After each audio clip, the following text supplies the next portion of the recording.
Good morning. How we doing today? This is James Sweeney, aka SplitSuit, and welcome back to another video.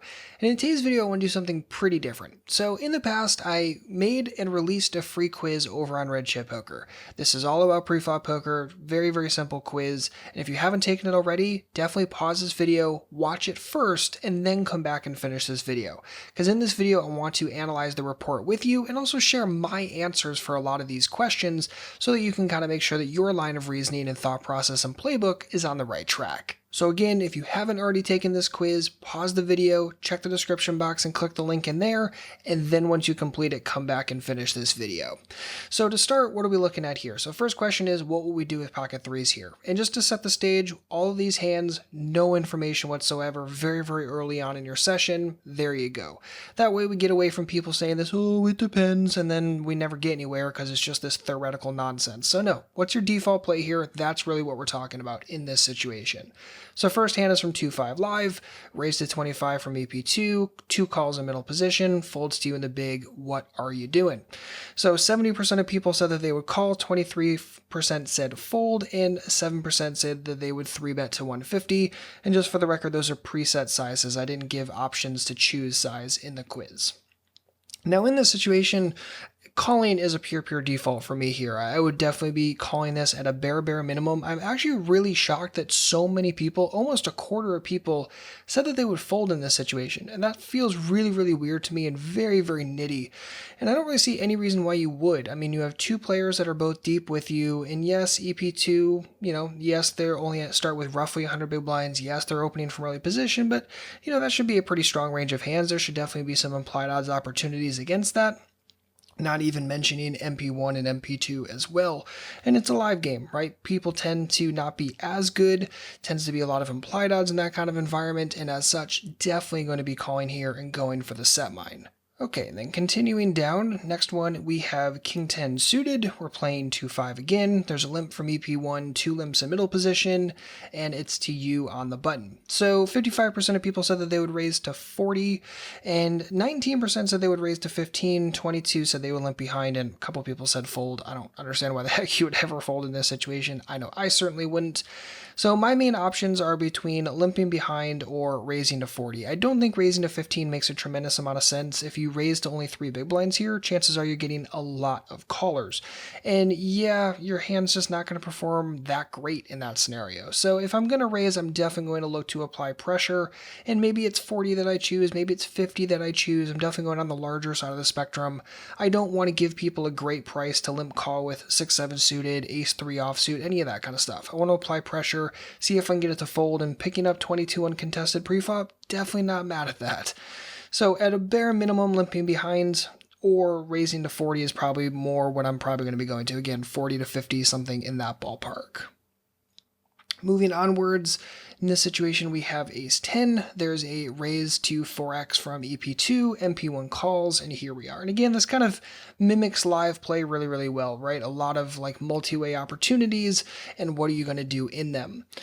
So in this situation, almost 60% of people said that they would fold. And in my opinion, if you're really not confident post-flop, okay, maybe you can justify that. But I think in this scenario, you could definitely be 3-betting here and looking for a squeeze. And you may say, wait, Split, we're talking about an unknown game. You don't have information, so your default here is really going to be to squeeze? And I would say, yeah. I want to start applying pressure. I want to start getting my image nice and going. And I also think I'm going to pick this pot up uncontested a pretty large chunk of the time. Remember, if I don't know anything on them, chances are they don't know anything on me, and as such, I think that I can fight for this pot and pick it up a pretty large chunk of the time uncontested. So 3-betting to 80, I think will definitely get the job done. Maybe it's 80, maybe it's 100, but something in that ballpark I think definitely generates a fair chunk of folds. I don't think anyone behind me is going to want to cold call that, so I think that these kind of players are going to melt away a large chunk of the time. Remember, are people going to feel that comfortable with king queen, with ace jack, with pocket eights? I don't think a lot of people are, and obviously there's lots of other hands that people could have in their ranges, both EP2 and MP1, and as such, I want to start applying that pressure, and I want to start picking up this pot uncontested, setting my image up, rather than just constantly folding or constantly calling and hoping that I hit a flop. Why not squeeze and try to apply that pressure myself? In this next spot, we have 10-8 suited. We are in the big blind. And we're playing 1-2 this time. Cutoff raises, button calls, small blind calls. Here we are. So 57% of people said that they would call, but I'm also kind of shocked that 31% of people said that they would fold in this scenario. So again, this is another spot where probably never going to be folding myself. And, maybe if we were all really, really shallow, sure, definitely don't want to be, playing these implied odd kind of hands in really, really shallow pots. But I don't see this being a situation where we have to fold by any stretch. I think 3-betting could be valid. I think calling is definitely valid. And if I'm being totally honest, it kind of takes a crowbar and a stick of dynamite to get me away from a suited connector or a suited gapper or anything that has a lot of playability and equity potential. And I just see folding this being far, far, far too tight. But you also kind of notice this common thread just through the hands we've already looked at, and you notice it going further, is that a lot of players as a pure default are playing on the nittier side of the spectrum. And maybe that's because I set the stage as this is a default game, you don't have any other info. But if you're playing really, really tight in a game where you have no info and passing up on spots that can easily be plus EV by taking another line, I'd say that's definitely something that you want to be looking at within your game. A lot of people do this, and I mean, this is a pretty good sample size, right? 5.6 thousand poker players have taken this quiz, and this is their kind of results and general answers. So when you're seeing the players are getting out of here this much, that's definitely something that you want to take note and also ask yourself, like, am I doing that? And is that right? And I think if you're following the mindset of just constantly folding and getting out of spots and playing really passively, I'd say you're probably doing yourself a disservice, to say the least. So next spot we have ace-3 suited. There's a limp from EP3, MP2 decides to ISO, and it's to you. So in this situation, a lot of people said that they would fold, almost 2/3, and then the other answers are pretty split evenly between 3-betting and just calling. And in this situation, I think folding is going to be fine as a default. I think you should definitely look to squeeze. I think calling is not going to be the greatest thing. You're not super, super deep, and also if you call, chances are at least EP3 calls. And now all of a sudden you're trying to play a suited ace out of position in a multi-way pot, not going to be the easiest spot in the world, and I don't think it's going to be the most profitable either. So as such, I think folding here is totally, totally fine. I don't think you need to get out of line here. And remember, you may look at this and say, what the heck, Split? 2 seconds ago you said I should not be folding so often. But remember, just because you shouldn't fold everything doesn't mean that there aren't situations definitely to fold, especially when you are out of position, when you're going to be creating multi-way or not so great opportunities for yourself. You have to be aware of this situation as a whole. It's not a black and white answer of just never fold.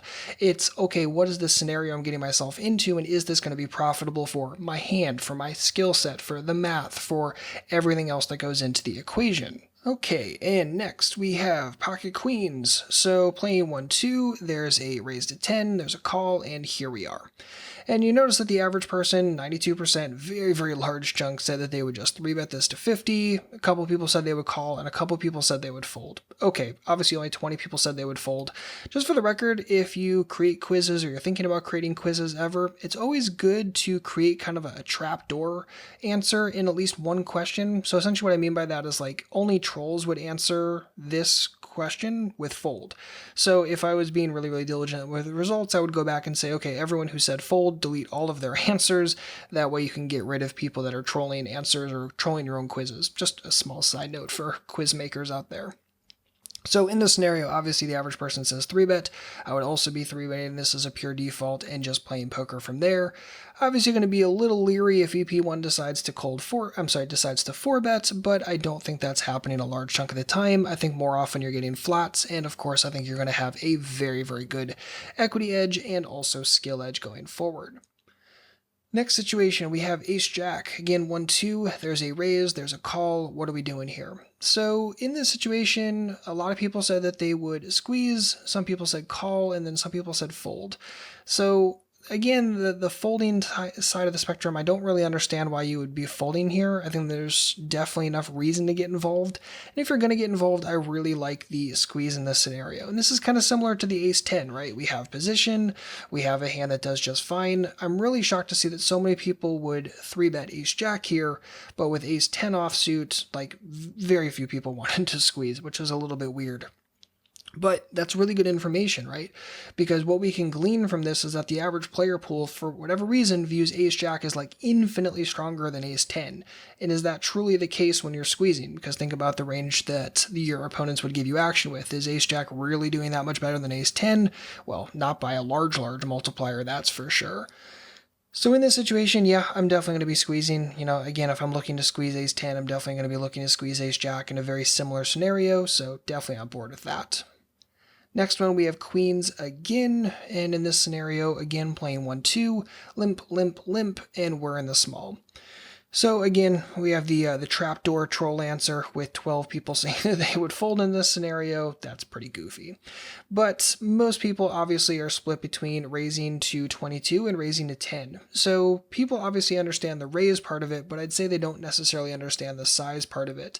And this is just a scenario where, yeah, going the larger side of the spectrum, if I'm only giving you the two options between $10 here and $22 here, you should definitely be going the larger side of the spectrum. Raising just to 10 pretty much guarantees you're going 4, if not 5 way to the flop, and it's going to be pretty tricky to play that spot out. Versus going to 22, I don't think you're going to go 4 or 5 way to it a large chunk of the time. You probably go heads up, maybe 3 way, and you're going to have a bigger pot, you're going to have a simpler SPR, and of course you can go for pure value from there. So again, think about this situation, think about the spot that you're creating, and again, your edges and what spot you're creating and how it's going to work out for you. Again, I think just going to 10 here would be a big no-no and would leave a lot of money on the table. In this next situation, we have everyone's favorite hand, ace-king. There is a playing 2-5, there's a raise from EP3, and here we are. And again, trapdoor answer, found 26 trolls that said they wanted to fold. Obviously not going to be folding here. It's between 3-bet and calling. And I'm actually really shocked that almost a quarter of people said that they wanted to call in this situation. Again, kind of not shocking though, because a lot of the average answers tend to be on the nittier side of the spectrum. And again, I don't really want you to be falling into that trap. I'd much rather see you play aggressive, fight for pots pre-flop, and stop just always taking the passive or the nittier option. And again, the nittier option is oftentimes in this quiz between folding and or calling. This is obviously a no-fold scenario. So it's just one of those where like, I don't really want to see you call. Like, what's calling accomplishing? If you had information, again, this is one of those spots where, like, as a pure default 3-bet, with information, there could be different spots where I could see calling here being much better, right? With certain information on MP3, with certain information on the players behind you. But as a pure default, you should definitely be 3-betting and going from there. Next situation, we have pocket aces playing 1-2. There's a limp, there's an ISO to 12, and we're in the small. So again, average person wants to 3-bet, totally on board with that. There's no reason at all to flatten this scenario. Again, I'm really shocked that so many people thought flatting was going to be the right idea. I mean, flatting, yes, will get EP3 involved a pretty large chunk of the time, and I'm not saying flatting's awful, but as a pure default, I'm just going to 3-bet and go from there. And you don't need to 3-bet huge or anything, right? This isn't a spot where you need to 3-bet to 60, but I think if you 3-bet to something like 35, I think cutoff's going to be giving action a pretty large chunk of the time, and postflop's going to be pretty darn simple and value injecty. So again, if you had information, yeah, it could bend me towards flatting more often, but I think as a pure default, going to a normal 3-bet size is going to be just fine. Next situation, we have Queen Jack offsuit. There's a limp from EP1, there's an ISO from MP1, a call by MP2. So roughly 2/3 of people said they wanted to fold here, the rest wanted to call, and then a very small chunk wanted to 3-bet. And in this situation, I don't really want to be calling. I think Queen Jack off's going to perform pretty meh, and chances are you're going to be going 5 or 6 way to it. You're going to have not the greatest SPR when it comes to maneuverability post-flop. 3-betting, I'm not super stoked about this spot. I just don't think that this is going to be a great one. So because of that, as a pure default, I'm going to fold here too. Remember, folding can't be the right option, but if you're always taking the nitty option, again, that's where you're probably strategically going to be a little bit on the wrong side of the spectrum. All right, coming into the home stretch, we have pocket fours playing 1-2. There's a raise and a bunch of callers. What are we doing here? 84% of people said that they would call in this scenario. Very few said 3-bet. Some people said fold. Again, not really sure why people are wanting to fold these set mine scenarios, but this is one where I'm definitely going to be set mining as a pure default. Just kind of play poker and go forward from there. I don't see any reason to fold, and as a pure default, I wouldn't squeeze this either. I think it's going to be too hard to get it through. And it's just a situation where I think flatting is going to be more profitable. So set mine, go from there. Next spot, we have 10-9 suited, playing 2-5. There's a raise. What are you doing in the cutoff? And a lot of people said that they would call, and then the other answers are not quite evenly split, but, folding and 3-betting. As a pure default, I'm going to call this as well. I mean, we're playing 150 big blinds deep against DP2. We have position. We have a hand that does just fine. And with no information, I can't assume that there's aggressive squeezers or anything behind me. Plus, it's live. I don't think there's a lot of aggressive squeezers anyway, unless that's kind of known information. So as such, I'm going to figure by flatting, I probably pick up the button a pretty large chunk of the time, and we just go forward from there. So again, stack depth, position, hand playability, all things that I'm looking for, since I don't have any other information on EP2, the players behind me, any of that sort of stuff. Next situation, we have Jack 10 suited, playing 1-2, folds to us in early middle. What are we doing? So 2/3 of people said that they would open raise here, and I'm going to say at least half of those people are lying. And I don't mean that disrespectfully or anything, but I think they're fooling themselves saying that they're, as a default, going to be opening Jack 10 suited from here. And the main reason why I say this is the average answer for this quiz so far has been on the nittier side of the spectrum. And it is not a nitty thing to open Jack 10 suited from early middle. So as such, I think the average person is kind of bluffing themselves in this scenario. I think the average person is probably folding this more often than not. I do agree. I think some people definitely are limping it. And as a pure default, I don't really want to start like a limping thing from early position. That's more when I have information on the table. I know how that's going to work out. I don't think I'm going to start with that. And open raising, I mean, it's just not a super deep table or anything. It's going to be very difficult to get position, probably going to be creating a pot that's not great for you, and as such, probably just folding as a pure default. And again, I hate giving like the nitty answer, but as a pure default with no information, I don't really see any reason to raise this from early middle, just given what we have. And then finally, we have final Jack 10 suited, last question of the quiz. Playing 1-2, there's one limper from EP3. What are we doing here from the hijack? So you notice that the answers obviously largely are raise. A couple people said they would limp behind. Very few people said fold. But the main thing is the size. Again, I gave two different options. I gave a 4x size and an 8x size. And I'm actually really shocked that the 4x size is dominating by so much. This is a scenario where I much prefer to go to 16. And the main reason is because if you go to 8, I think you're going multi-way a much larger chunk of the time, right? They see you raise, you got two people that could contend for position on you. I think chances are that's going to create a multi-way pot if you just raise to 8 here. Whereas if you raise to 16, you apply more pressure, you probably get rid of some hands that obviously you're happy to get rid of, and you probably get a heads up or a no-way pot more often. And if it goes no way and I pick up 5 uncontested preflop, I'm not mad at that. If I end up getting called by EP3, I have position, I have skill edge, I have initiative, I have all these good things in my favor, then I'm much more on board with that. So definitely going to be raising, but I would inverse my answer. I would raise to 16, definitely would not be raising to 8 as a default in this scenario. So that's going to wrap it up for this video. I really hope you enjoyed it, and I know this is a very different kind of video for this channel, but I'm hoping this is kind of illuminating, looking at how the average person who took this quiz is answering these questions, how the average person in a player pool is probably thinking about these spots.